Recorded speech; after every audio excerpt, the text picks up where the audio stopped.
और ऐसे में देखना अहम रहेगा कि किस प्रकार से वो शॉर्ट कनेक्शन आएंगे और एडमिनो क्या लेजर स्प्रेज हमें उनके द्वारा देखने को मिले।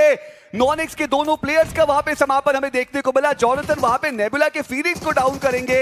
ये एक टीम 3 अलग अलग टीम से एक साथ फाइट लेती हुई नजर आ रही है। हालांकि मार्कोस गेमिंग उनके भी कुछ खिलाड़ी काफी नजदीक पे देखने को मिल रहे हैं। व्हीकल उन्होंने उठाया, बेसिक लूट उनके पास मजबूत है और देखना ये कि क्या वो जो अल्टरकेशंस है अब वो देखने को मिलने वाली हैं। अगर यहाँ पे फाइट की शुरुआत होगी तो मार्कोस गेमिंग को सबसे ज्यादा फायदा होगा, क्योंकि आप देखिए मिनी मैप में वो एकजुट एक साथ आगे बढ़ रहे हैं। गॉडलाइक के खिलाड़ी बहुत बड़ा स्प्लिट रखे हुए इस पॉइंट पे। साइडलाइन से कुछ और भी टीम्स है बॉट आर्मी स्पोर्ट्स के वांटेड रहेंगे, जो कि उस मौके की फिराक में मानो इस एरिया को भी वो कुछ समय बाद देखने वाले। जॉनथन वेपन मिल चुका है, डिफेंस काफी स्ट्रांग है, यूटिलिटीज उसमें भी बातचीत होगी। 2 ग्रेनेड्स हमें मात्र देखने को मिल रहे हैं और मार्कस गेमिंग एक व्हीकल के साथ जाना उस और भारी पड़ सकता है। डैमेज यहाँ पे देने की शुरुआत हुई, लेकिन जैसे ही वो डैमेज आई अपने आप को बैक गियर से काफी आसानी से लेके जाते हुए देखने को मिलेंगे। लेकिन बैड ओपी अनलकी इस पॉइंट पे उन्हें गिराया जाएगा और इस मैच से बाहर का रास्ता भी दिखाया जाएगा।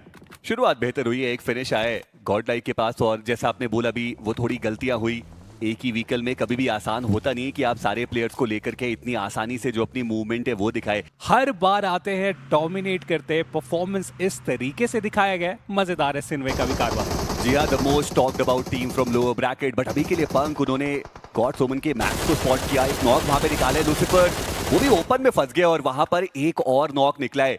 दूसरी तरफ नोमी उन्होंने मेटा निंजा के ड्रैगन को डाउन किया, पलटवार पोको ने किया है, फीनिक्स को डाउन किया गया और यहाँ पे एक और स्प्रे दिया गया जॉनसन के द्वारा। गॉड्स ओमन का बच पाना यहाँ पे बहुत मुश्किल, ब्रीदिंग स्पेस उनके पास मौजूद नहीं है। बट मेटा निंजा अभी तो आप कह रहे थे रावण की वो पॉजिटिव मोमेंटम के साथ आएंगे उस चिकन डिनर के बाद, पर एक बार फिर से उनकी घेराबंदी हुई और इस मुकाबले में सबसे पहले बाहर होने वाली टीम, पिछले मुकाबले में चिकन डिनर वाली टीम, एक मेटा निंजा। एलिमिनेट किसने किया वो भी देखिए। नेबुला आती, जिस तरीके से वादा किया गया कि एग्रेशन दिखाया जाएगा, एग्रेशन दिखाया गया। जॉनथन दूसरी तरफ गॉड्स ओमन के खिलाड़ियों को और ज्यादा परेशान करके जा रहे हैं, बट परेशानी तो यहां भी बढ़ चुकी है। वो नॉक उनको निकालना था और अब मुश्किलें वो फीनिक्स की थोड़ी ज्यादा बढ़ती हुई नजर आएंगी। देखना ये कि गॉड्स रेन क्या वो यहां से भी इस फाइट में वापसी कर सकते। मुश्किल स्थिति है, उनको डाउन किया गया। वो टाइम डिमांड करने के लिए आप स्मोक डिमांड करते तो है नहीं, लेकिन ओपन की ये फाइट थोड़ी सी भारी पड़ सकती है ब्लिट्ज के लिए, लेकिन मैन एडवांटेज का पूरा फायदा उठाया जाएगा इस बैटल में। फंस गए मिस्टीरियस फोर, यहां से वो कुछ और खास करके जाएं वो मेरे ख्याल से ओवर एक्सपेक्ट करना ही हो जाएगा। डैमेज ऑलरेडी बहुत ज्यादा आ चुका है और ब्लिट्ज के प्लेयर्स वो हर तरफ से घेराबंदी कर चुके हैं। आप सोचिए एक प्लेयर को फिनिश करने के लिए भी बिल्कुल बाय द बुक अप्रोच हमें देखने को मिला और ये खासियत देखने को मिली है टीम ब्लिट्ज की। वही मार्कोस गेमिंग वो व्हाइट वॉकर्स के अगेंस्ट आते हुए, जायरो गॉड वो बचे थे अकेले खिलाड़ी, उनका कंफर्मेशन।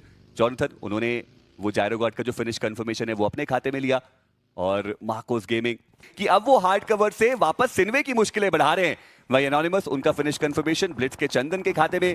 जॉनथन उन्होंने व्हाइट वॉकर्स के फ्लैश को डाउन किया और व्हाइट वॉकर्स को तो सर्कल के अंदर आना है। व्हाइट टाइगर उन्होंने निंजा का फिनिश कंफर्मेशन निकाला, फ्लैश उनका भी फिनिश कंफर्मेशन आ चुका है। पंक उनका ग्रेनेड वेजिटो डाउन और वांटेड उनको डाउन किया गया रेक्स बॉय के द्वारा।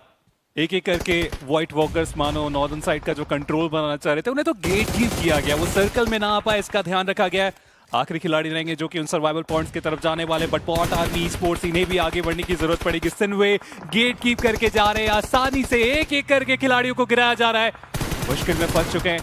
स्मोक के पीछे वो अपने आप को संभालने की कोशिश, लेकिन इतना ज्यादा ऑफ गार्ड होके स्प्रे करना वो थोड़ी सी भारी पड़ चुकी है। दूसरे एंड पे ब्लिट्ज रेकनिंग उनकी भी भिड़ंत होती हुई, नेबुला वो भी एक्शन में आ चुके, बट रेक्स बॉय क्या रिवाइवल एग्जीक्यूट करने का मौका मिल पाएगा? हालांकि बॉट आर्मी स्पोर्ट्स इन्हें वो मौका मिला नहीं। मैट किंग उनके पास वो एंगल, तो उन्हीं के पास वो आखिरी फिनिश पॉइंट और सर्कल का शिफ्ट वो भी आ चुका है। मैट किंग्स वो पूरी तरीके से आपको सर्कल के अंदर देखने को मिलेंगे, नेबुला वो जोन के अंदर, सिन्वे अब उनकी मुश्किलात बहुत बढ़ने वाली है और वाइल्ड फैक्स एक बार फिर से वो वेयरहाउस सर्कल के अंदर ही रहने वाला है। नॉनेक्स जोन के अंदर उनको अपनी एंट्री बनानी है। टीम रेकनिंग जैसा हमने चर्चाएं भी की ना कि अब इस सर्कल से वो एज ओरिएंटेड गेम प्ले बेहतर नहीं रहेगा और आप देखिए मुश्किलें उनकी कितनी ज्यादा बढ़ चुकी हैं। मात्र एक खिलाड़ी डियोनिसिस जो सरवाइव कर रहे हैं और वहां पर भी पंक उनके काफी करीब जाते हुए। एडमिनो उनका ग्रेनेड, डियोनिसिस वो डाउन।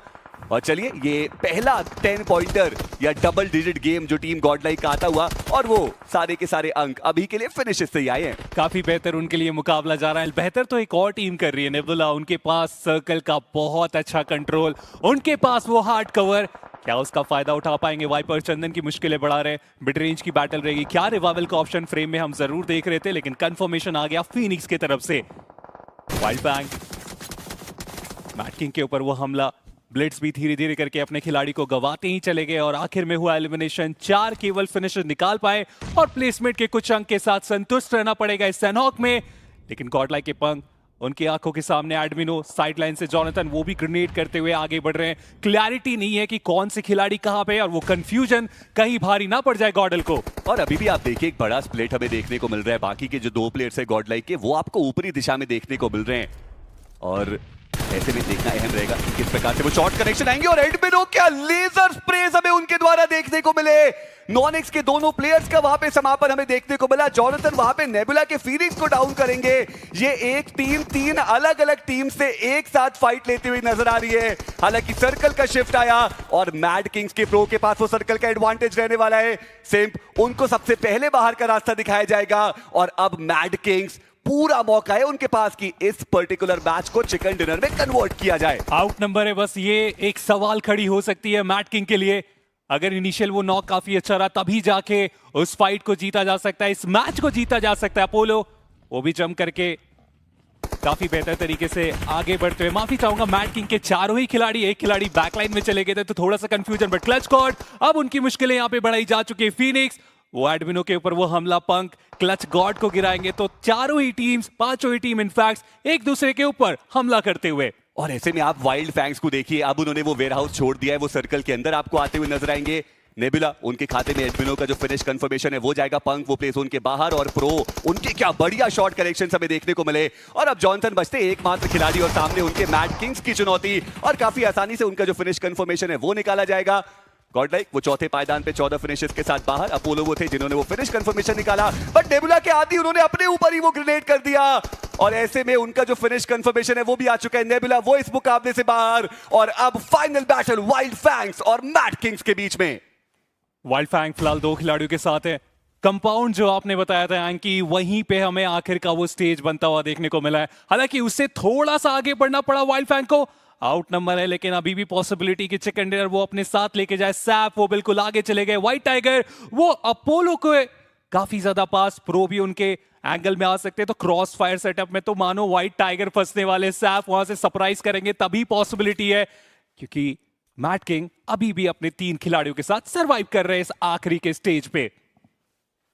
काफी अहम ये जो चिकन डिनर है वो रहने वाला है, चाहे आप वाइल्ड फैंग्स की बात करें या फिर आप मैड किंग्स की बात करें। और ये लीजिए व्हाइट टाइगर उन्होंने शुरुआत कर दी है। प्रो सबसे पहले उनको टेक डाउन किया जाएगा। शैडो पोजिशनिंग तो उनकी ऑलरेडी रिवील्ड आउट है और ऐसे में वो एक ग्रेनेड जो व्हाइट टाइगर अभी कर रहे हैं मुश्किलें और भी ज्यादा बढ़ा करके जा सकते हैं। चलिए सैफ का वो grenade, Apollo down. Wild fangs lower bracket की शुरुआत भी चिकन डिनर के साथ की थी सैनहॉक के मैप में और यहां पर भी वो आगे बढ़ते हुए इस चिकन डिनर के लिए। शैडो वो बचते हैं एकमात्र खिलाड़ी, बच पाना उनका मुश्किल क्योंकि पोजिशनिंग उनकी पूरी तरीके से रिवील्ड है और वाइल्ड फैंग्स वो थ्वेबल्स का भी इस्तेमाल कर रहे हैं। शैडो उनको ऑफ गार्ड आना ही पड़ेगा और ऐसे में उनको स्पॉट किया और वाइल्ड फैंग्स शुरुआत करेंगे इस क्वार्टर फाइनल्स की अपने लिए एक विनर चिकन डिनर के साथ।